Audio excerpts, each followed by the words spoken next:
This week in PlayStation, we're talking about the highs of The Last of Us Part 2 Remastered, the lows of The Last of Us Part 2 Remastered, and the trophies of The Last of Us Part 2 Remastered.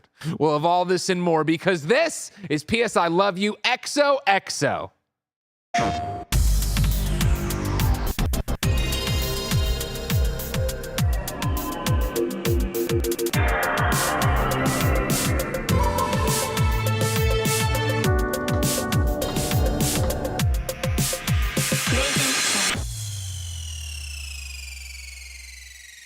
Welcome to PS I Love You XOXO, your weekly PlayStation conversation. That's SanchoWest. That's Lightweight Gaming, aka Tegan, and I'm Greg. And of course, if you love what we do, please support us with the KindaFunny membership on Patreon and YouTube to get all the shows ad-free, watch them record us live, or watch us record them live, and of course, get a daily exclusive show, the Greg Way Vlog. Before we go any further, yeah, we know this monitor's blinking. All right.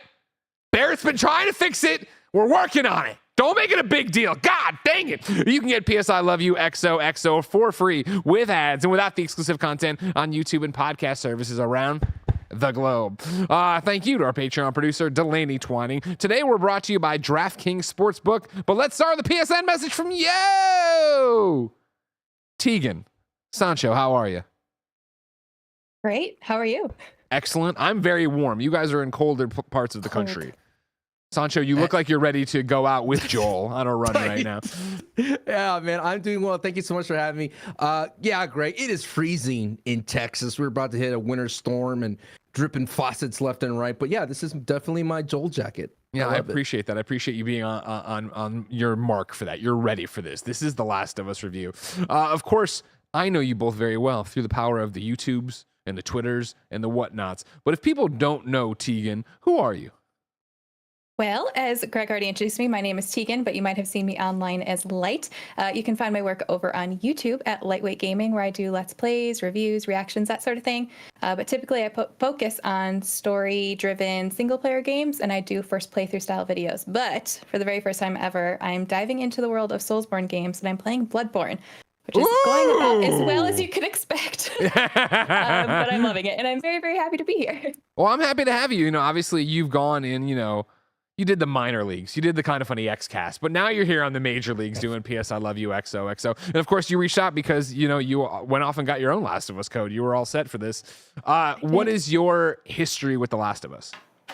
So I'm newer into the franchise. I didn't play The Last of Us until I started my channel. So I played The Last of Us Part 1, and then Part 2, and then Part 1 Remake. Then I did the DLCs and all that. So I'm newer, but I definitely love the series and am learning more and more about the universe more recently. And now, SanchoWest, you're just a little boy out in Austin, Texas, just starting this streaming thing. If people don't know, who are you? Well, Greg, a little boy that's been at this for about 10 plus years. Oh, really? I'm sorry. I had the wrong notes. I've never met you before. I've been remastered, Greg. This is me remastered. SanchoWest Remastered Part 2. No, I've made countless videos on The Last of Us. I've made over 1,000 videos, and particularly the more of The Last of Us factions.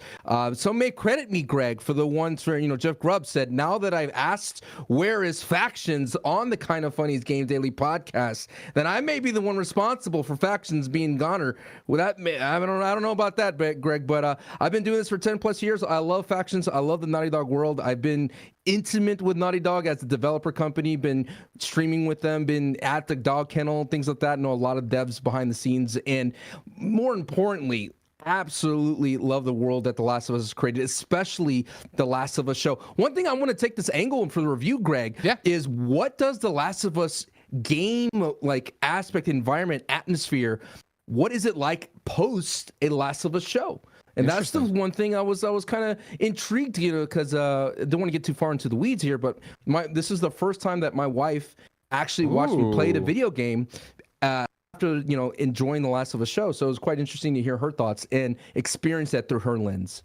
Well, start me there. PSN message for you is the thought starter. I have one here about the trophies, but I think it might actually make more sense to integrate when we talk about no return. So let's start there. What you have your wife come in. She didn't consume Last of Us Part 1, I assume, as a video game, watched the HBO show, and then sat down to watch this. What did she get out of it? Because, of course, ladies and gentlemen, if you're at home, as I know so many of you are, maybe behind the wheel of your UPS truck, going, why? Why are they remastering a game that's so new? They already put out a PS5 update for the PS4 version. Why? It's because they want everyone who enjoys Pedro Pascal to be able to walk into Walmart, buy a PS5, buy the Part 1 that matches the blue of the system, buy the Part 2 that matches the blue of the system. Get that blue and white box art, make it all make sense for why you just bought a PS5. Yeah, great question. Actually, I didn't say much going into it, and she drew that conclusion herself. She said, I guess this is what they wanted to do for them, the people who just enjoyed the show, to actually enjoy the utmost best presentation that Naughty Dog has to offer for The Last of Us. We got pretty far into the game. I mean, I tried not to burn her out on it. When the first time I played The Last of Us Part 2, I no-lifed it, and I finished it within like 48 hours, which is a tall task to do. So this time I took it in chunks of 2 hours, 3 hours apiece. I've had the game since the 9th. So we got pretty far considering, but she tuned out on a lot of the gameplay aspects of it, the puzzles and things. Oh, she like you going prone under a car, waiting for people to pass, using listen mode.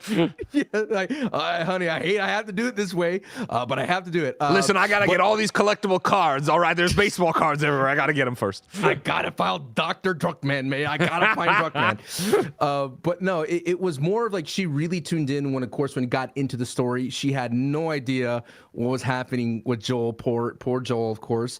That did not hit her, and it came out of left field for her. But I found it a very bonding experience that I was looking forward to. This is something that my wife and I have never done before in video games, as I mentioned at the top of the show. And I think The Last of Us is a great vehicle to do that.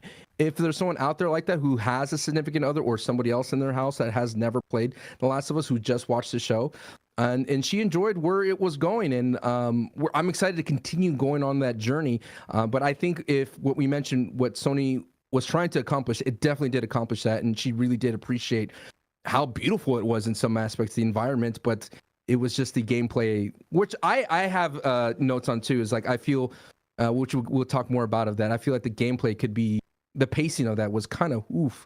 You could feel it sometimes. Yeah. Oh yeah. Okay. There's times you're like, I really don't want to go to 20, 30 people here. I don't want to do this. I don't want a Hillcrest. I don't want to go through these dogs. I don't want to go. I just want to get to the next story beat. Okay, fair enough. Tegan, doubling back to you, someone newer to the franchise jumping in. What did you think of this remaster of Last of Us Part 2? I was one of those people who I was like, why are we already getting a remaster? Obviously, we saw the screenshots circulating social media of the two pictures that looked identical to each other. And I was like, I don't know if we really need this. As a remaster, I still don't necessarily feel like we did need it. But with the other content, which we'll talk about later, so I won't really get into now, I do think it ended up being more enjoyable than I was anticipating. But in terms of a remaster, I didn't really play much of the game because I do probably want to play some of it on my channel too. But I played enough to kind of see like, all right, how does it feel? How does it look? And it felt and looked the same from what I could remember until I played it on my husband's 77-inch LG. Oh, he's going to kill me if I get this wrong. LG C2. Yeah. When I played it on there, it looked much, much better. But on my computer monitor, that's just, I don't even know. Well, that's your problem, using a PC monitor. Different. Get out of here. What are you talking about? No, I play on console, but I use a monitor because for recording, I can't have the big TV. Yeah, no, I am not a PC gamer at all. Sorry.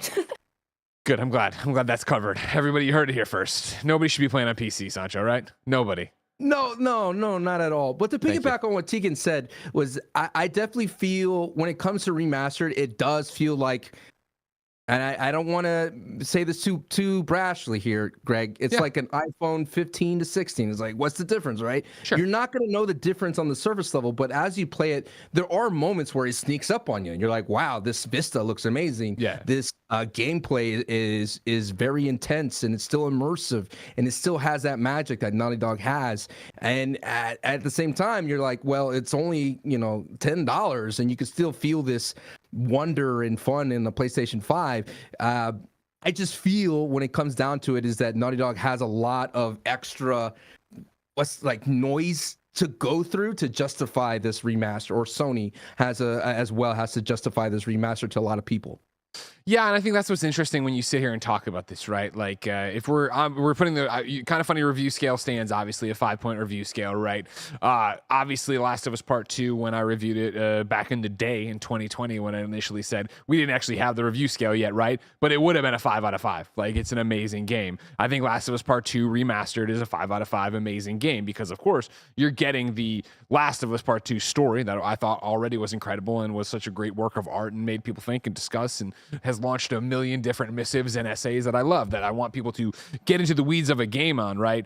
To then toss in No Return, to toss in these lost levels, to toss in this commentary. Sancho, I think you hit the nail on the head of really it's a $10 upgrade, right? That's the whole thing they've talked about, that if you have Last of Us Part 4 for $10, you can get the digital edition of Last of Us Part 2 and get this content and go out and enjoy it. It's funny, Tegan, for you to bring up right away the visuals and how it looks and whatever. That was one of the things Murray Lane wrote in about Kind of Funny Best Friend and said, is the visual upgrade really visible? I'm not that guy. I'm not the frame counter. I'm not the thing. Last of Us Part 2 on PlayStation 4, let alone Last of Us Part 2 on PlayStation 5 with the little update they'd given there, already looked great. I do feel this one looks insanely good. Like you're talking about, Sancho, right, of having these vistas and having these moments and the way the gameplay is buttery smooth and, the animation of the cutscenes you're getting of Joel playing guitar or whatever it is, the facial animations, the things that were already there in Part 1, I do think look notably better here. But to your point, Tegan, it's not like this isn't reinventing the wheel. This isn't us playing Shadow of the Colossus as a remaster, right? Like this is a game that was already gorgeous, still being gorgeous. And so I think it's always fascinating to come at these reviews and how do you talk about a remaster of a game if we all, for some reason, forgot that came out in June 2020, right? Like we're not that far removed from it. And so the conversation, I feel like, is moot in some ways, right? Where it's like, Last of Us Part 2, I think is an amazing game, right? I think it plays phenomenally, it looks phenomenal, great story, makes you think, yada, yada, yada. So clearly that's all going to stand. It is, what do they add to this package? And of course, then there's this whole argument that PlayStation started with themselves, right? Of releasing God of War Valhalla's roguelite mode and having that be a free piece of DLC, then having this be, hey, we're charging for it. There is more here. There is more stuff happening. I'm not trying to make that argument, but for apples to apples, it looks weird, I think, for a lot of PlayStation players and gamers out there. But Sancho, what would you do on the Kind of Funny review scale out of 5? I would definitely give it a 5 out of 5. I think for me, what I spent the most time on, actually, Greg, is that No Return mode. Of course. I think it's, as someone that's been itching, that's been dying for any kind of combat experience with this combat system that they have, it really stuck with me. When I played it early as that one preview event when I went to San Francisco, I was thinking about it ever since then, and I spent the most time in it. I went through all the different characters in it, and I think that alone, that mode itself is justifiable for that $10. Yeah. I think the lost levels, the only interesting the one I did find is the boar one, which I found very interesting to play through, and I felt like that would have added a lot more to the game. But I still feel they're very light. I know there's other remasters that do it better, and for some reason I'm thinking like a Capcom collection that did Mega Man a lot better than that one. And I feel like even the Resident Evil remasters Part 2 were a little bit better than lost levels that we have. I think, Greg, that it's so interesting to see Naughty Dog take the veil off for a little bit. Like, they are so tight-lipped. They're magicians. They don't want anyone to know their secrets. Yeah. And for them to pull the curtain back a little bit, I found very interesting for them to do that in this way. I mean, for Neil to introduce the lost levels, I thought that was kind of interesting. How much commentary did you do? I went through the whole thing. Through the whole thing. I did every single one. I feel like it's a very interactive piece, and it's a very different way to do it rather than just a YouTube video or a video package. Like I mentioned, it just felt very light. There was only just 3. Beyond that, I think the best part about it for the people that, hey, I've already played Last of Us Part 2 on my PlayStation 4. Why should I play it again? the cool thing is it imports your save, and I'm like, holy, that's amazing. I get right off the bat New Game Plus, and I could enjoy everything that I've locked, and it was really fun seeing Plus all the trophies pop again. So if you had a platinum, it's pretty good, ladies and gentlemen. And then as Barrett's showing right now, if you're a video person, because I do want to get this to eventually a question, there's new trophies added to it as well for the no return mode. So it's really fun to see all that happen, and you do feel that it is justifiable, that $10. And if you just bought into it brand new, you would feel that this is a complete package. I just still have to give it a 5 out of 5. And the main thing is because there is a lot of replay value out of that no return mode. I've only played the single player mode once when it came out on the PlayStation 4. Yeah. But I do see myself playing the PlayStation 5's no return mode a lot more than the actual story mode, sans playing through the story with my wife. Because you're no longer getting your multiplayer game that you were obsessed about, Yukio. Just remember, that was your whole life. I promised I wouldn't talk about it. I know people talk about it, Sancho. Tegan, what do you give The Last of Us Part 2 Remastered out of 5 on the KindaFunny scale? So I struggled with what I was going to give this because I agree. I think that The Last of Us 2 is a 5 out of 5 game. So I was trying to separate that from the actual $10 upgrade remaster. And I'm going to be a little bit of an odd man out here, and I'm going to give it a 4 out of 5 because I thought it was, obviously the game is phenomenal. I loved the game. I will love the game when I play it again. But I think because I literally just finished playing Valhalla, which was free, and then I went into this, which is $10 upgrade. Now, granted, there is a bit more. There's definitely more replayability and more I think I can get out of the no return for this remaster versus Valhalla. But I was just like, we just got that for free. So I think that is skewing it a bit. Sure. But that being said, I love no return. I think that's great. I will have a lot more to say about that later. I did like the Lost Levels, and it's interesting because I hated the Boar one, and I wish they didn't give that one to us, and I loved the other two. So it's funny that we're kind of on the opposite scale there.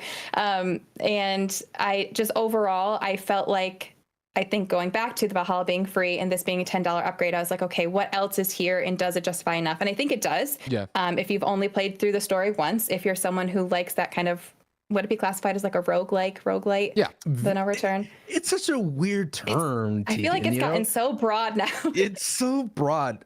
I appreciate it. I agree though, Tegan. It is, I guess, more of a shuffle, Greg. What do you think? Did you play through Valhalla too? Is it a roguelike, or is it a shuffle of modes and a variety of approaches to the same thing? It's roguelike because you're starting from scratch every time. Now they're fusing it with story in a way most roguelikes, I shouldn't say most, many don't, right? Like I think of it as like a rogue legacy, right? Where it's a new character, new start, new thing. But Hades had story obviously as well. But the thing of running through and going through into very similar sections and having it all play out, I think makes it a roguelike for Valhalla or whatever.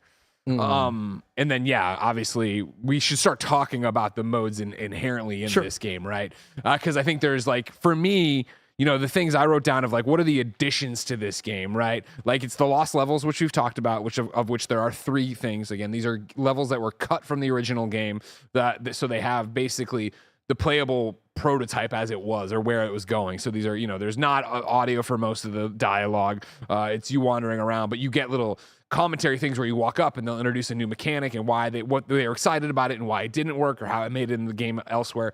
Those are really cool. Then there is commentary. So you can play through the game with commentary on. That's a variety of people in a commentary room, all making sense for what scene it is. So, it'll be Neil, it'll be Hallie, it'll be Troy Baker, it'll be Laura Bailey, it'll be Ashley Johnson. It's them going through and talking about what's happening in the scene you're doing. It's something you can toggle on, you can toggle off. Very awesome is it's over the cinematics. So if you do the thing of importing your save, rather than play through the whole game again to see it all, you can go to story, you can go to cinematics, and you can play them one by one that way, just as one big movie, and go through it that way. So there's lost levels, there's commentary, then yes, there's no return, the roguelike survival mode, then there's the speedrun mode, and there's the guitar free play and stuff, which I'm not a speedrunner, guitar free play. I'm excited to see what Andy does with it one day. None of that matters for me. For me, it was no return, and yes, this is 100%, I think, where the meat of gameplay and the meat of what's new in this in terms of what you're playing on the sticks comes into play. I keep forgetting this as we go around, so I'll call it out now. Barrett, I didn't prep you for this. But remember, everybody, PlayStation sent us these game codes for review, so FTC don't come after us if we have the bug to eventually toss. There it is. The code was provided by PlayStation. Barrett, slack me so I remember to put that in the description and tell Roger to put it on the tweets, because I always forget nowadays. Anyways, though, No Return. A couple weeks ago, Blessing and I actually previewed it on this show. We got to go to PlayStation. Sancho, we were in a different group, but you got to go do it as well. I left that one so impressed.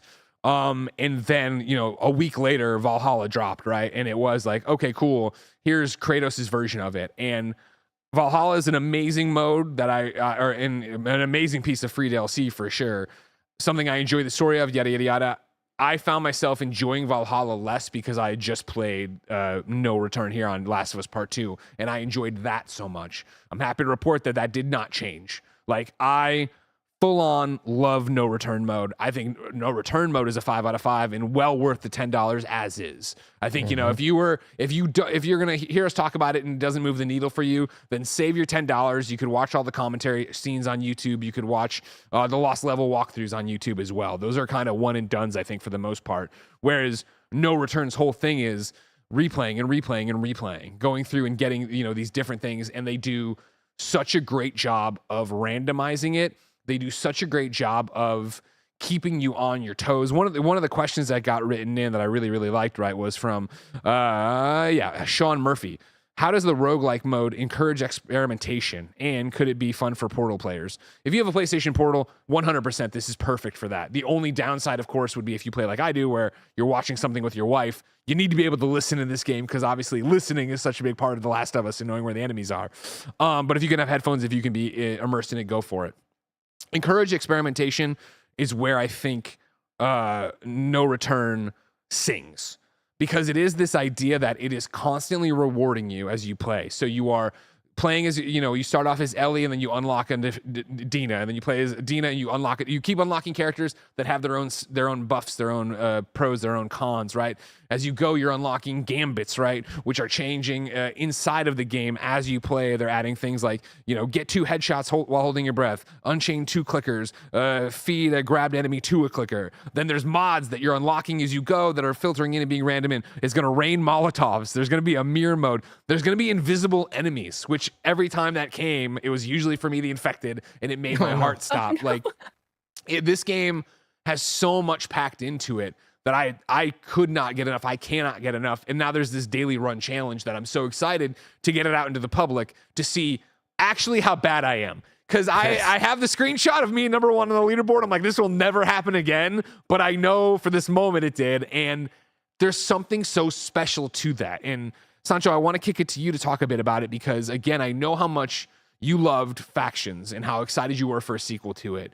For me, especially with Last of Us Part 2, the thing I've talked about a lot is that game is so good, but I think the story and the choices and the narrative and this or that, or all the arguments you have with your friends, right, about that game and that narrative overshadow how good it feels to play. Whereas No Return really lets you go, hey, there's no story here. Just feel how good this is to play. And that's why it's saying for me. I always have said this, that Naughty Dog has the best combat mechanics in gaming when it comes to third person, and it goes all the way back to Uncharted 3, like Uncharted 3 and 2, and especially the multiplayer. Yeah. And I'm happy that anyone that just plays single player gets a taste of the combat mechanics. The AI is very sophisticated, and each faction plays completely different. There's nothing, like Greg mentioned, dealing with the infected in a hunted scenario is just not. It's not easy, and that's what I like about it the most. It's very challenging, and what I wanted to talk about as someone who's a Factions player, and if someone who's like, why do the Factions players love it so much? Why do we love multiplayer so much? It's because of this reason. It's because of the intensity that the drama and the gameplay could provide just by its core mechanics. And at the same time, there's nothing like being the last one standing. This is what it is basically you're in the last person standing and to deal with these hordes of enemies coming towards you. And when I'm playing through it, the level is beautiful, it's intense, the music's intense, the lighting's intense. You have to use everything to your knowledge of the map layout, your hearing, like Greg said. You have to say, okay, there's someone on my right over here, but I heard a Seraphite whistle on my left. Like, all that kind of stuff comes into play when you're playing this mode, and you just, as someone who's played Factions, you're just wishing, man, I wish it was just another player on the other side of this map. I just wish this map had 4 other players or 6 other players along the way. And I know that you know, in a perfect world, sure, Naughty Dog could give us what we Factions too, but as a taste of it, I think it's great, man, and I like it too. I'm addicted to it, and I found myself when I did that preview event, Greg, I didn't get close to the boss, not at all. It took me a while to sit down and figure out, okay, hunted, don't do this, and this assault, go here. With Ellie, you want to be a little bit more stealthy. With Joel, you can't dodge, so you got to be a little bit more tanky. You know, there's a variety of different ways to play this. And in fact, I beat it like multiple times now that I had time to sit with it. Yeah. But I'm curious, as someone that hasn't played Naughty Dog, Last of Us, Tegan, what are your thoughts on No Return? What did you feel? Excuse me. It's interesting because when I was listening to you and I think Blessing talk about your hands-on experience, I was like, oh, that doesn't sound like it's for me. I tried it because I had to for the review, and then I ended up loving it because typically that's not my style for game. But I ended up loving it. I loved, like you guys said, the creativity and how they encourage you to try different ways and to kind of think outside the box a little bit. The first run I did, I think I only made it like 2 levels in, and then I died, and I died hard. Like, it wasn't even close. And then, so I was like, okay, I need to change up how I'm playing. So I was still as Ellie. I hadn't unlocked Dina yet. So I was like, okay, I'm going to go completely stealth because I think I went in guns blazing the first time with Ellie, and that just did not work for me. So I went in stealth. I found like perfect little corners to hide in, and then they changed it up on you, and now it's like, okay, now it's waves on waves of enemies, and you have Dina with you this time. And the AI, like you said, was very intelligent, and it felt so good to be playing a game with an AI that actually felt like it was its own character who knew what they were doing. Because there was a couple times where she was killing people and I was just running away because I was getting attacked and she was just doing her own thing. And I was like, thank you, Dina. I would not have survived this without you. But it really did encourage you to try play styles that you normally wouldn't, because typically I'm not great at stealth. I don't like to do stealth. So it forced me to do that, but it didn't feel too challenging either. And then I found like in the, it was in, I think the Jackson level with all the snow and where you're in the town, I found this butcher shop, and there's a back corner with a table. So I would make the trip mines and I would put them at the doors, and then I'd go hide behind the table, and people would come in and blow up. And then I'd go run out and I'd put 2 more, and then they'd blow up, and then they just keep like trickling in. So I found like good strategies for each. But then when you're playing with Dina, you have to be much more crafting and less stealth takedowns. So it just forced you to think outside the box. And then I was worried it's going to get repetitive. I think I saw a lot of people ask that too, like, is it samey? Is it the same thing over and over and over again? And I really didn't feel that way because, like you both mentioned, you have your maps that are different, but then you also have the different factions that are attacking you. And each faction you have to have a different playstyle with, because what you can do for the Seraphites, you can't do with the WLF, or you can't do with the Infected. So I loved that. And also, I am a person who likes to unlock everything. So the fact that I was like, oh, I just have to do 1 more run with Dina and I can get Jesse. Yeah, I'm going to do it. Oh, I only have to do 2 more so I can get this outfit. Yeah, I'm going to do it. And it was just addicting in that way because I was like, I have to get the next thing.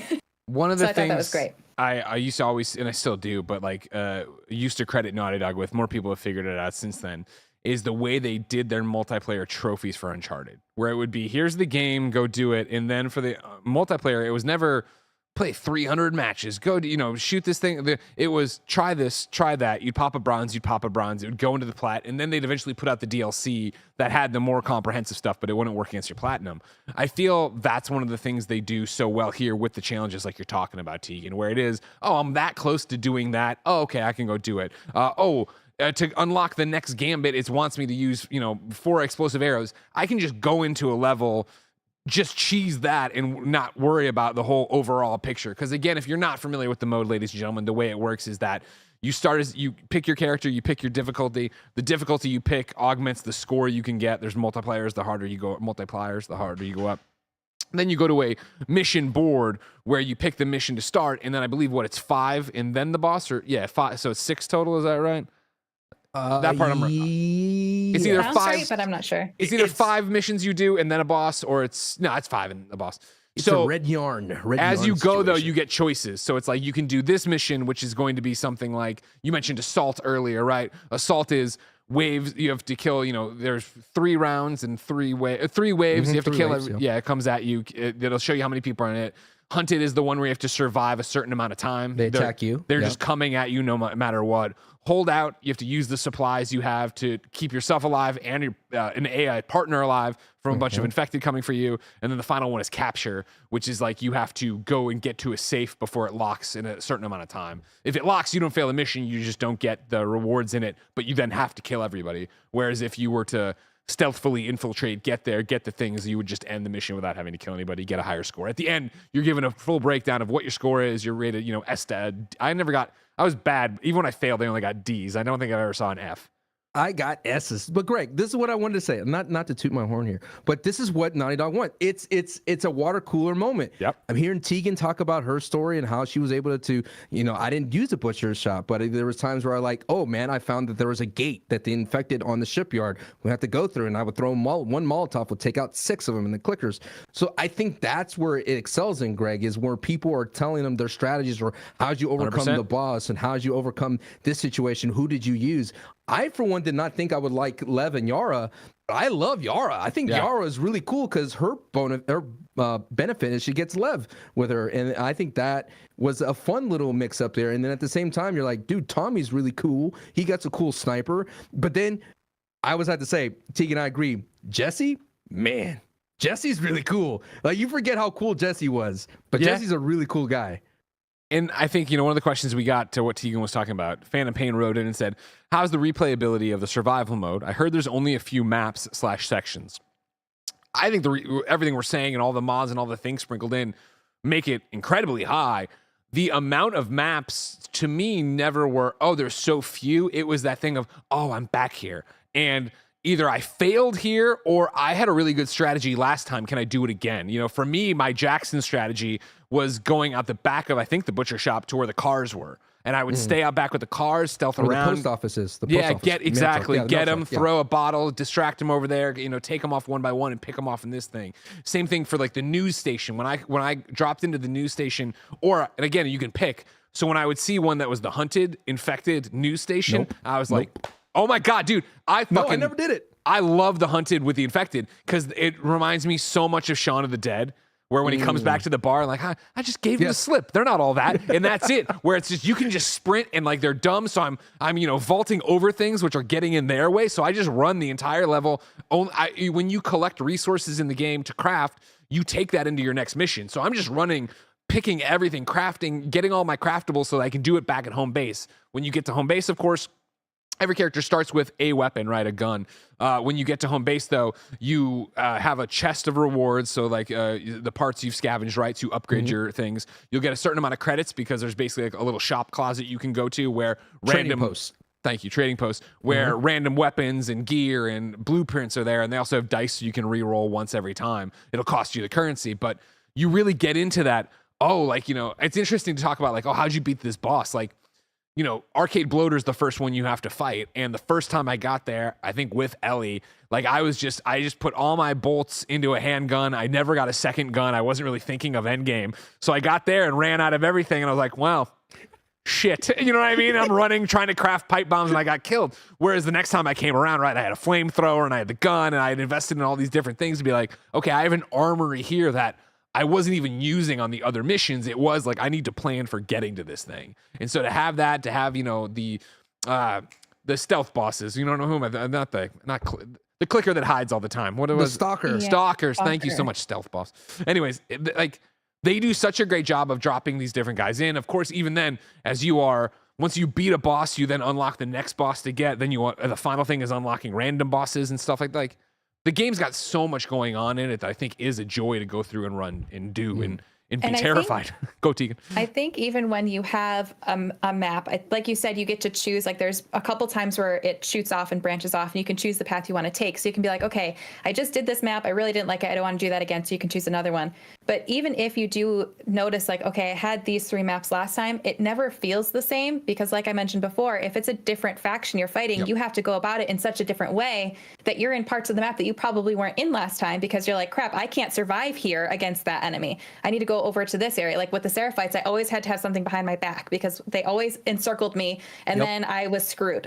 With the WLF, I was fine if I had some behind me and some in front of me, but with the Seraphites, I wasn't. So, okay, now that I'm doing this map, I have to find a different spot where I can protect myself against the Seraphites versus the infected. So even if it's the same map, you're going about it in such a different way. It never felt the same. Yeah. And again, as they're dropping you in and you're unlocking the different characters and then having to play the different characters, I found myself going in and like when you start with Ellie and I'm like, I'll be set with Ellie. But I was like, well, I want to unlock everybody. I want to eventually unlock Joel. So you go through and play. And it was that idea of like finding like, oh, well, like Abby gets, health back on every melee kill she does. So it's like, oh, that's an interesting wrinkle. So if that's what you wanted to do and running that way, and going this way, let alone then for the daily challenges you don't get to choose who you are in that. The daily challenges, once every 24 hours, a challenge is put up for the entire world that's exactly the same so people can see how fast somebody else did it. And that's going to be maddening for me, but I can't wait to see runs of that, Sancho. That's where I think it is a lot of the bread and butter of it is that daily run. There's nothing like putting the entire world focus on one moment, and to have a seed is what they call it, a seed to start where my seed was Dina, and that was her run, and she started off in Jackson against a hunted infected. And to me, that's like the worst thing for Dina is having to face the hunted and infected in a small area. It's funny you say you give people slip. My strategy of hunted is I don't move, bro. I stand still. Oh, wow. And I just eat the clock for like first 2 thing minutes. I do, I'm like, here I am, and then I just ring around the rosy. I have all these hunted chasing me. Never gonna do that, but I echo everything y'all guys said about how it is so fun. I think the Rattlers are the worst group to face because they have armor, they have helmets, and they have armor, and they have dogs. They got infected on clickers. chains too. Yeah, They on have chains. everything going against them, and the Rattler boss is really cool. The moment that I had was there's so many moments that for those of you watching or listening about it, it just truly does suck to die within like one away, or like you're so deep in your run, you vested 20 minutes and to die really does suck. It's painful. And so when I'm at the boss and I'm literally in the grass, bandaging up as best as I can while dogs are barking at me and there's someone sniping from above, it really does get to you. But the moment of like where you're cornered behind the wall and you throw Molotovs and you beat the boss, there's nothing like it. It's like a fun celebration, and I'm hoping that people get that out of it. And I think the daily runs is gonna be really cool. And I think the speedrunners out there, like the Anthony Caliber out there, he's a friend. He's really awesome, and I cannot wait to see how he attacks the speed running aspect of No Return. It's a really cool mode, man. I think they could do more with it. I hope that they add to it more characters. Have you got a chance to play with Manny, Greg? No, I unlocked him last night, but it was that thing where, like, honestly, I just wanted Joel. So on the Ellie side, Joel is the last unlockable, and on the Abby side, Manny's the last one. So I was like, I hardlined to Joel, and then I was like, well, I got to get everybody, but whatever. Manny, he can't heal. He has nothing but no way, firepower, really, and he can't heal. But the dude has. Never. That's what I'm saying. I don't know how you could do it with Manny, but he has like the best weapons in the game. So he's just like a walking one-man army. So I figured that was going to be the case because like Joel they describe as, unstoppable and all this stuff, and like he's got a whole bunch of perks to him. So I was figuring that so Manny's got to have that, but I was like, I don't care. I just want Joel. that's what I'm going to play for right now. It's good to play with Joel again in these scenarios. 100%. I want to keep talking about this game in a little bit more, get into a little bit of stuff of the DualSense or whatever. But before then, I'll remind you, of course, ladies and gentlemen, that you should pick up the KindaFunny membership. Of course, with the KindaFunny membership, you can get each and every episode of PS I Love You XOXO ad-free. Of course, you can watch us usually record the show live when there's not an embargo, and you could get my daily vlog, Greg Way. Of course, your KindaFunny membership's over on Patreon and YouTube, but since you're not there right now, here's a word from our sponsors. So yeah, I think No Return's phenomenal. And I think one of the things that we're talking about in our excitement's coming through, for me, I was shocked by legitimately my adrenaline and heart pumping from it. And I referenced it early on, but one of the first crazy mods I got was that the enemies were invisible. And so, like, it's one of those, I wasn't even paying too much attention. Like, I see the things, I'm going to get more points if I do this. If you have an ally, on one of the other missions, you'll get less points there. So I clicked on it and jumped in. and I was like, oh, it's using the black and white photo filter. That's interesting. That's just one of the random things that's dropped down there. And then it was that it's the infected, and then it was I heard them and I couldn't see them, and before I knew it, one was on me, and so I shivved it off, and then it went, and I'm like, oh no, and I paused and I looked, okay, fine. So it's like if I'm sitting there. Did you win? Did you survive? I did. And again, it was that thing where I'm like white knuckling it because it'd been, what I love about it is I'm saving all my ammo for the boss. I'm doing all these things, but the game forces you into these situations where it's like, throw your plan out the window. Like you have to survive, right? So whatever it is, let's just get through this encounter. And so what it ended up being, it was I call it the Home Depot level, right? The hardware store level. Oh yeah. Where that level. I was just running a circuit. Like it was very much like my hunted thing, but it was running a box around Home Depot, and then I'd get to the end and I'd flip around and I'd do listen mode for 1 second because you'd occasionally see them that way. And then when I could line it up, shoot down the line, because when you hit them or they hit you, you see them for a split second. So it would just Predator. Yeah, cool. Get him in a line, ... and then run it around, and like, you know, I'd run and pass, but I would see something over there. So the next time I'd go get those scissors or I'd go get that tape and do it that way over and over again. And it was like, man, I was so invested. I was so into it, and I burned all my ammo and immediately died at the boss because I came in and I just wasn't prepared for it. But the journey of losing there and getting there was so much fun and so powerful. And I think the thing I wasn't expecting from this mode, I don't think I expected to love it as much as I love it. The thing I wasn't expecting from it was it feels so much in the way they put on the challenges and unlockables and all that stuff. It feels so much the way me playing the demo disc of Metal Gear Solid 2 did, where it was night 40 with that. And so it was like, all right, well, tonight I'm going to run through this and only get headshots, or I'm only going to do, you put your own little mods and caveats on it, right? But this is every run doing it, every level changing something up. So even if it is a place that I know this and I've got a great strategy, suddenly it's different of like, fuck, I'm playing as this and I didn't know. Right before it, I did today's daily challenge, right? And I'm running through it and I'm like, okay, cool. Oh shit, it's hunted. Oh, I got this. Oh wait, no, it's not hunted. It's WLF. It's not infected. They're coming. Oh shit. Okay. Well, I'll do this, and then I'm working they shoot these. You, Greg. Now I know I'm working these two guys, and then I heard from behind, like people spawn in, like they come from places, but you see their people counter on the screen up here, and behind me I heard, so I ran over there and I'm punching that girl in the face, and at the same time I see a guy drop and I'm like, ah shit, and he shoots me. I'm like, fuck, you know what I mean? It was like, as much as I've played this mode and as much as I love this mode, I died on round 1 of today's thing, and now it's locked until the next day. Yeah. Damn, fuck, feels good. I like that punishment in a way I didn't think I would. Tegan, are you gonna come back to this, you think? Is this something you'll play for a while? I think so, but I did find I didn't get that far because I think I unlocked Jesse and then I stopped because I found it, going back to the feeling stressful, it was very stressful for me, and I felt like I was going to get an ulcer because I was so stressed out every single time. But then the victory when you win was it was almost kind of like not as good, but I'm feeling the adrenaline rush when I beat it is when I beat a Bloodborne boss. Like it was so challenging, but because of that, it's also super rewarding. Yeah. Yeah, I was getting in the flow of it, right? Yeah. So I was like kind of riding that high, but then I was also so stressed out because I'm like, okay, I survived this one, but now I'm afraid to do the next one because I don't want to die in the next one. But I was having much more fun with it than I thought, and I will see myself going back to it. And I like that you can adjust the difficulty levels because I think it makes it more accessible. I don't like to use the word accessible when it's not accessibility, but you know what I mean? It makes it more open for people who wouldn't typically want to play it because approachable. That's what it is. Yeah. Makes it more approachable for certain people. Cause I know that there are some people who are like, I'm not going to touch it because it's going to be too difficult for me. But I did play with the difficulty levels and I did notice drastic differences from those difficulty levels. So 100%. I think it makes it much more approachable to other people, but yeah, it's definitely stressful. Sancho, I don't know if they did it for your demo station, like, because it wasn't just me and Blessing, but everybody there when they were setting us up, they're like, and by the way, it's going to default to moderate difficulty, which will give you, 1.5 multiplier.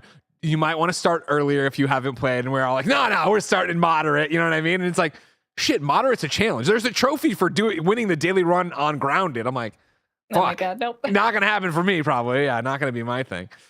I was with Bloodworth, actually. Okay, did they say that to you? Did they warn you about moderate? Yeah. Did you crank it up right away, Mr. Last And I'm like, I'm a factions guy. I know how to go through this. I guess for me, yes, I would definitely play this. I think the daily runs I'm looking forward to the most, making content as a content creator. I've made 2 videos off of this that I will release when the embargo is up. And it is intense in making it to the end boss, and it feels that moment of triumph when you barely make it, and like literally Joel is running around and barely surviving from the garage bloater, which was crazy. And I think what works so well is in the Last of Us Part 2 game itself, you could run past these scenarios sometimes, like in Hillcrest, like I was mentioning earlier. You could blow by through everybody and get to the next cutscene. But this is, you cannot run anywhere. You're gonna have to go, you got to do it, you gotta get through it. And it just shows you the magic of what I've always said is the combat mechanics of Naughty Dog, where I'm hoping that it's cool to me to see that if Naughty Dog understands that at its core, yes, it's a great storyteller, like you mentioned, Greg, but it also is really damn good at making a fun game that has a fun like loop and a good character chase and all those kinds of fun things. And I'm hoping that more developers like Naughty Dog dive into this fun that what video game was, man. When, like you mentioned, Metal Gear Solid, the demos, and just having this like little extra mercenary mode and things like that. It's like, it's not, is it groundbreaking? Is it gonna win you awards? No, but it's just fun to play as a gamer, to enjoy these tools that you've like worked so meticulously on in this environment. And that's what I like about the Lost Levels, is seeing everything stripped back. Like, holy, all the things that they added to immerse myself, to see it stripped back, it is jarring, but it just shows you how hard these Naughty Dog devs work. Yeah, and I think, to jump to Lost Levels, to jump to commentary, again, like, if that's not your jam or you wanted to watch it on YouTube, you could technically, but I like the idea of supporting Naughty Dog, and I love the idea of, like you're talking about, them pulling back the curtain. And because these Lost Levels are, they didn't work. Here's why they did not work from a gameplay perspective. Here's where they were going and why it would have thrown it off. Here's why it wasn't fun. There's one of like, there's a great one at the Jackson party, right before what would be the scene of kissing Dina, where they're like, oh yeah, we had this game where you were going to be able to make your own cocktail for Ellie and then walk around. It'd be the crafting mechanics, but you'd be making a drink. And I forget what the person talking uses a very specific, like, it got too noodly or something of what drink you'd have, and then having to carry this drink around to play the other games. It's like all the things I would never think of making a video game and making it that way, let alone like the revelations in the commentary track of watching those scenes. And there's one of the penultimate scenes where they reveal something about Abby that Laura Bailey, who's on the commentary, didn't know. She's like, what, really? That was going to happen? Oh my God. Like, that's cool to see. And I like those little tidbits from it.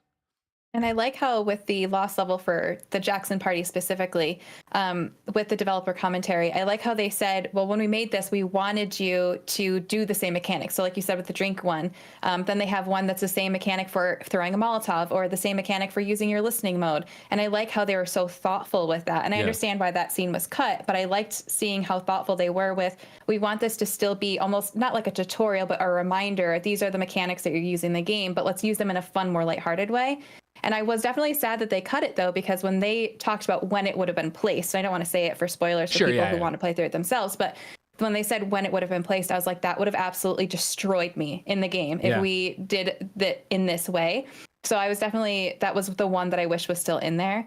And then when they talked about, now this was posted all over social media, so I feel okay talking about it, but the little clicker game that they were playing. Yeah.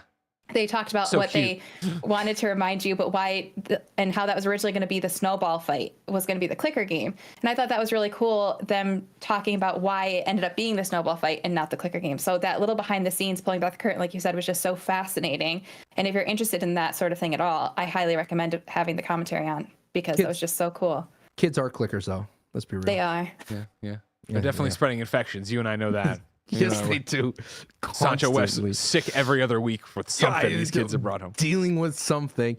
I don't know why you didn't like the boar level, Tegan. I thought the boar was really cool because they never, I don't know if you, correct me if I'm wrong, Greg, I don't think they ever showed the trauma that Ellie dealt with in that way. And I think the boar level open that up just a hair. Yeah, I mean, the closest would have been the PTSD in the barn, right? Where she goes in there and kind of has that collapse thinking about Joel or whatever. Like, then of course there's flashes a couple times. The face flash for sure. Yeah. It would have. I think it was more for me with the boar level. When you play it, you'll understand. They talk about like even how this is a shortened version of what it really was, and it would have been like, yeah, no, I wouldn't have wanted to do all of that. Yeah, exactly. But it's interesting, for, as I guess this has a negative connotation and there probably is a better way, but as disjointed as The Last of Us Part 2 is narratively in the story, right? The way we switch around things and yada, yada, yada. To then think about tossing more of this in there. And that was the other thing of the commentary tracks where they're like, oh, well, this scene almost went there, but we didn't do it that way. And then alternate take of this scene, they do this. It's like, oh my God, like, I love that stuff. I love eating that up. And so I think it's cool they put that much in there. Of course, I think it could have been more. I would have loved that if they could have done it. This is weird, I guess, but I would have gone for just a video on the disc that was somebody playing and they commentated over the entire thing rather than just the cutscenes.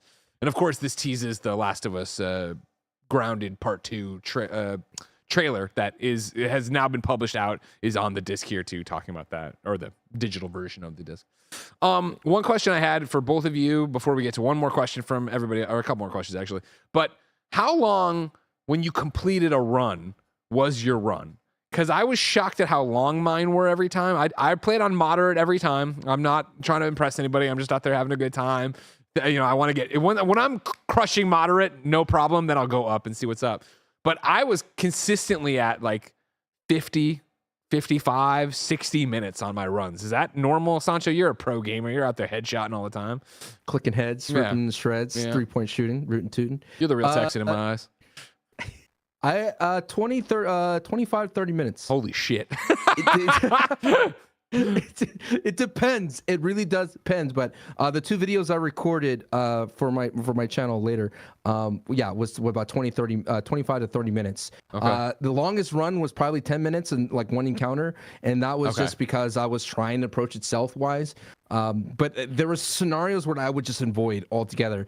I don't like facing infected. I think infected are just so overpowered. Yeah, 100%. And there were situations where unless like if I was Tommy, I would be like, all right, I'll just stand on a crate. Come at me. I have these sniper bullets, these type of situations. But yeah, I would say 25 to 30 minutes. I think the hardest part is those bosses, because there's times where you just exhausted everything and you're just running around the level. Just desperately trying to make a Molotov, try to get a little distance. Yeah. And I find a second to crouch down and craft this fast before you hit me again. Like, get me a brick. I mean, it came down to Joel with the pipe, like at the very end. I was like, great, I found a pipe, scissors, let me just go at this bloater. But yeah, that's the amount of time it took. I think like Dina would probably be longer from what I remember my runs with her. See, that's the thing where it's like, even when I'm being forced to play is a different thing, I constantly fell back to what I thought, I want to play stealth.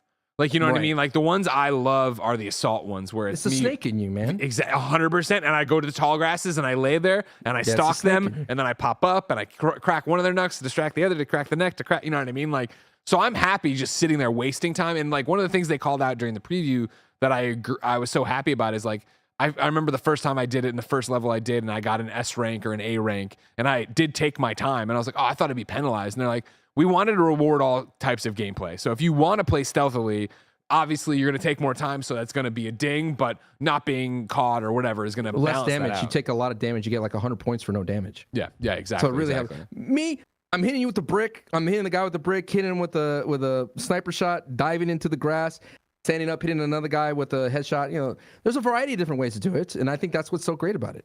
Like, what was your run like time-wise?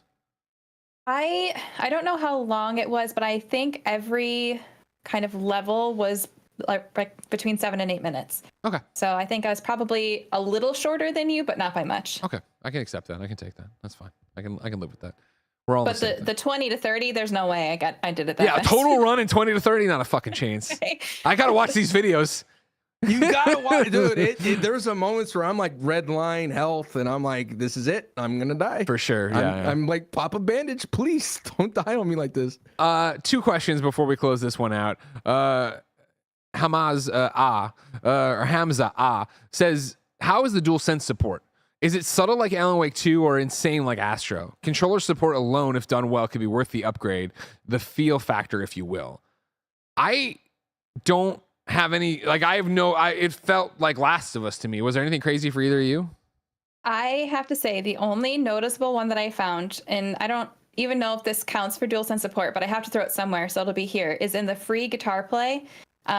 so when you're playing the guitar, obviously you're just like rubbing your finger across the pad, right? I didn't realize you could individually pluck strings. So if you just touch at the top, it just plucks the one string. And then you go down, because I was just going do, do, do, do, do, you know, and swiping all the strings because I don't play guitar. So I was like, oh, this is fun. But you can go slowly and you pluck individual strings. So I was like, wow, if there are people who actually know what they're doing and can actually play guitar, you could probably get some fantastic songs out of this. So I don't know if that really is DualSense support, but just using that touch screen on your controller to be able to like pluck specific chords, I thought was so fascinating and it blew my mind. So that was cool. Yeah. For me, I think it adds a little bit more to it. You definitely feel that the different strengths of vibrations when it comes to shooting different things and going through different things, and the notifications as well. You could feel the slight vibration. I think it does have that nuance that you're looking for, especially with the triggers and things like that. Especially with the bow, you feel that as well. The bow and arrow. There's nothing like a bow and arrow. Every time they've talked about this goddamn DualSense since inception, the bow and arrow. Feel the tension in the string. Feel it. Yeah, you definitely do feel it. Personally, I don't like to play with them on as much, especially when I'm trying to line up a headshot. Sure. But it's there, and it definitely adds to the immersion. But like I said, at the very beginning of the review, the remastered, there's moments of immersion that sneak up on you that even though you've experienced it before, it catches you off guard. You're like, wow, I'm in this a little bit too deep. But that being said, it's definitely not like Astrobot where you can like feel the raindrops and like it's not that intense at all. I would say. Yeah, that's the thing for me, right? Where it wasn't noteworthy. I think I'm like, oh, it feels like a PS5 game. It was pleasant, but it wasn't like over the top in your face. Final question I want to get to is actually the first question I had on the document when I was talking about the PSN message. Lego Minnow wrote in and said, are there new trophies? There are. Barrett threw up the tweet earlier to throw it up again, though. Naughty Dog could put up, The Last of Us Part 2 Remastered is getting new trophies as part of a roguelike mode, No Return. Your previously earned Part 2 trophies on PS4 will transfer over to The Last of Us Part 2 Remastered on PS5, including your earned platinum. So again, you turn it on, you load up your save, you pop all your trophies that you already had. However, the new trophies that aren't required for the platinum but are the new ones for No Return go like this. Mixed bag. Get kills with 5 different weapons in an assault encounter. Become the hunter. Kill 12 enemies in a hunted encounter. Got your back. Win a round of holdout without your ally falling below 70% health, which I find so hard. Holdout is like the one that when I get that, I'm like, oh, I always skip. Fuck. Always skip. Don't do it. Well, I mean, sometimes I'm pinned down because I didn't look. You can look ahead at least on some of them for one. Not all of them. Burglar, open the safe and capture without killing any enemies. Roll call, win a run with every character. Modded, complete an encounter with each mod. Risk taker, complete 5 gambits in 1 run. Good riddance, beat all the bosses. Team Ellie, complete all Ellie faction challenge tracks. Team Abby, complete all Abby faction challenge tracks. True strength, get an S rank on an encounter. May your survival be long. Win a daily run of No Return. May your death be swift. Win a daily run of No Return on grounded difficulty. I'll never get that one. Probably, I will never ever get that one for sure. But what I love about it is, right now, of course, when we play games ahead of time for trophy lists that aren't live, to see a trophy list that isn't live on the PSN would mean that if you click on it, you go to your PSN, the trophies look like they're not there, when in reality, they're saved locally to your PlayStation. So to see the trophies that you have locally on your PlayStation, you need to disconnect from the internet, then go to your trophies, then see it's a pain in the ass when you're playing a game. So I didn't dive into these. So I love the idea that on top of everything I just said about it feeling like old school gaming of like, well, what am I going to do tonight? I read through these things and I'm like, oh, there's so much in here I didn't actually do. And now I could see myself totally doing, right? Where it's like, become the hunter, kill 12 enemies in a hunted encounter. Again, that's where they're coming at you for a certain amount of time. Where I did was just run and hide or run from the infected period. I'm like, oh, well, next hunted I get, screw the actual run I'm on. Let's just go and kill 12 people. Let's just go off and do that. Like, I look at that, I'm like, oh, I have more good nights in front of me at the PlayStation 5. And I like that these trophies all seem, besides the beat the grounded difficulty one, they all seem attainable. Yeah. I hate when you look at trophies and you're like, there's no way I'm ever going to be able to do that because, you know, I call myself a lightweight gamer for a reason. Like, right. I'm not like Sancho. I'm not a professional gamer. Okay. But when I look at these, really none of them look like, oh, I can't get that. It's all just do this a certain amount, do this a certain amount. And I feel like the grounded one's really the only one that'll be a challenge. But even then, I think when you do it enough, you'll probably be able to. Well, again, it's that idea of like, you know, easing up the difficulty, right? Of like, well, start from where you're comfortable with, and then when that becomes too easy, go up one, go up one, go up one. But yeah, we all can't be SanchoWest. Just amazing. I'm not a look, dude. 360 headshots. He's finishing runs in 20 minutes. No, that's not me. I swear. It's just. I'm looking for a home, Greg. Okay? I'm looking for a home. We've had Uncharted multiplayer go bye-bye. Now Last of Us is in a weird spot. I'm looking for a home. I love Naughty Dog games for a lot, man. That's what I want. You know, that's why I saw No Return. I was like, dude, this is the perfect pacifier for myself to be able to soothe myself, to enjoy the mechanics of this thing. I'm not a trophy hunter at heart, but that leaderboard. The daily run leaderboard's looking like very spicy for me to go and get attacked to get my name on there. I think I have to get that. Well, Greg, quickly. I don't want to hijack and derail you for a second. No, we're winding down. It's whatever you want to say. What's this Last of Us game like after watching the show? I think I opened that up a little bit earlier. Yeah. I want to hit that home. I feel my main criticism of the show itself was that when it gets away from the stories and the characters and it goes into the zombies, I'm like, not for me. And like the bloater totally feels weird in that show. Granted, I know it's the Last of Us show, but it just feels out of place when it comes to the realism that show is going for. For me, when it comes to this game, I'm like, there's moments where I feel like, why is Ellie mowing down this many players? I know she's on the vengeful track, but I'm hoping for The Last of Us Part 3, if we ever get there, or who we ever get there, is I feel like if it scales back and doesn't get afraid of more the intimacy that the moments that we remember the most, like the moments in Jackson, the moments in the theater, the moments in the aquarium, like all those kinds of things. I feel if Naughty Dog scales the gameplay back in terms of action and then leans into like a no return mode or a multiplayer mode for the action part, like hardcore that, I think it could find a nice balance. Because I feel like when I play this game again, like I mentioned, going through Hillcrest, I'm like, I don't know, man. Like, I have to go through 30 of these wolf guys, and I'm like, I don't want to do that. I just want to get to the next story beat or find that next moment with a character or with Dina or Jesse, and that's how I felt after watching the show. Because that Bill and Frank episode totally changed how the Last of Us story could be told. And I think that if Naughty Dog leans more into that and less more of, and I'm only going to say this because it's like in the wheelhouse of what made people like less Uncharted stuff, then I think it could do something very cool. Because, like, I don't know if you felt this way, Tegan or Greg, when it comes to the story, like, how many big, like, bloaters and bosses can we go to? Like, I know the Rat King is this thing that's been infected forever, but you can't go any bigger than that. How many of these car chase scenes can we do? You can't get any bigger than that. I mean, I think if they go the opposite way and scale down and then explore the action part in these arcade modes, I think you got something a good blend in my mind. Yeah, that could be great. You know what I mean? I think you raise interesting points there, right? Where it's like, I often wonder when you're like, I don't want to go through this for Hillcrest, you just want to get the other thing. Do you think that might be because it's your second playthrough? Like, I always have such a struggle when I replay a game of like, I forgot about this part. It drags here, it does this. Especially if your wife's watching and you're trying to show her the cool thing. Like, well, let me stab all these guys in the throat. Oh, she's playing the Vita. You want to see Hotline Miami? You know what I mean? Like, yeah, that's what I said. That same thing to her. I was like, yeah, this is what I just killed the gamer in The Last of Us. No, maybe, but no. Even when I was playing it on my own for a little bit, it just felt like okay. Like I don't know, man. That's a great question that maybe I would have to sit and reflect on for myself. But I just feel that sometimes in the video game world, and I really felt this when it comes to like some of the puzzles. Like there was a puzzle where the door's locked, and heaven forbid, there's always doors locked in The Last of Us. There's a door locked. And I need to get to it, but I have to open up a garage door, let the garage dumpster go down the ramp to then close it. And I'm like, well, that's like, okay, it's a puzzle, sure. Why do I need to do that? Why can't the door just be unlocked? Do you know what I'm saying? Like, it added like 5 minutes. You don't want any gameplay in this game then. You know what I mean? You don't want any gameplay. You just want to see cutscenes. Watch a movie. Watch a movie, SanchoWest. I'm just saying be a little bit more, we could be more intimate. Like the cutscene from Jackson.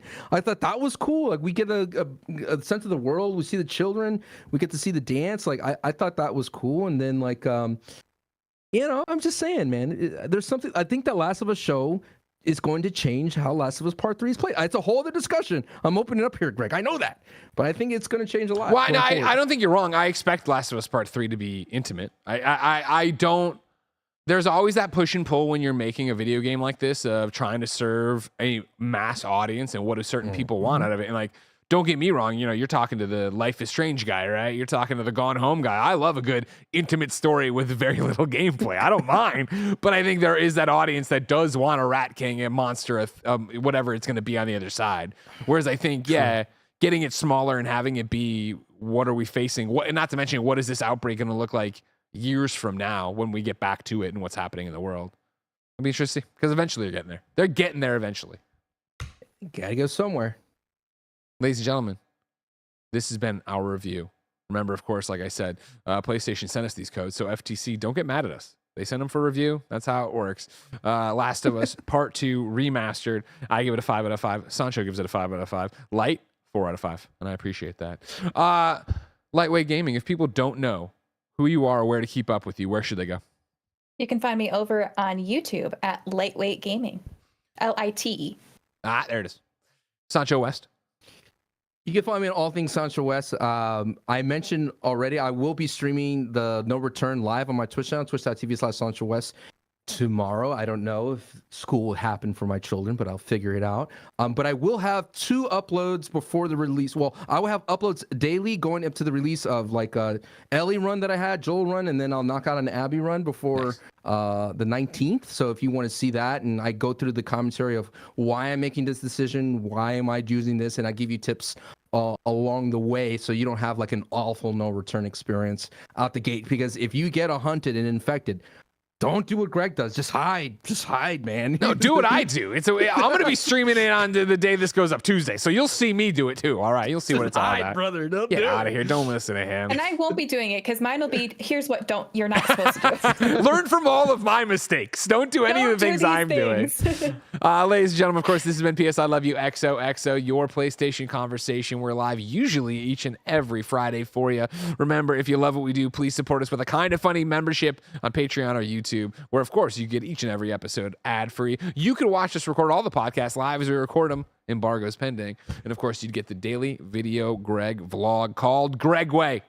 Until next time, it's been our pleasure to serve you.